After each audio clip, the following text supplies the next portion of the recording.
যে ঘটনাটা ঘটছে অপরাধী কিন্তু ধরা পড়ছে, একজনকে ধরা পড়তেছে। গুলশানে একটা বাড়িতে ডাকাতি হলো, ওটা আমি ডাকাতিই বলবো, হ্যাঁ, ওই যে উস্কানি দিয়া ঢুকালো, 3 জনকে কিন্তু অ্যারেস্ট করা হয়েছে। প্রতিটা ঘটনা কিন্তু অ্যারেস্ট হয়েছে। আমি কিন্তু এটাকে খারাপ বলছি না, এটাকে আমি মানে সরকারকে প্রশংসা করি।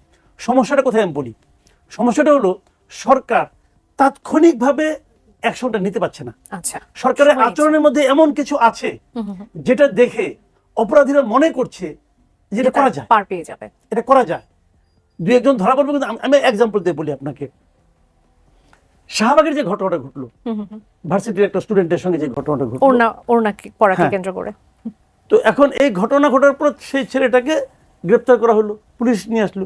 তারপরে যা ঘটলো, ওর সামনে বসে থাকা, সারা রাত বসে থাকা, স্লোগান দেওয়া এবং থানার মধ্যে ঢুকে আবার তার ভিডিও করা, ওইটা আবার সোশ্যাল মিডিয়াতে ছেড়ে দেওয়া, এই প্রত্যেকটা কাজ কিন্তু বেআইনি। প্রত্যেকটা কাজ কিন্তু বেআইনি। করলো তো, যারা করলো তাদেরকে আমরা টিভিতে দেখি নাই ছবি।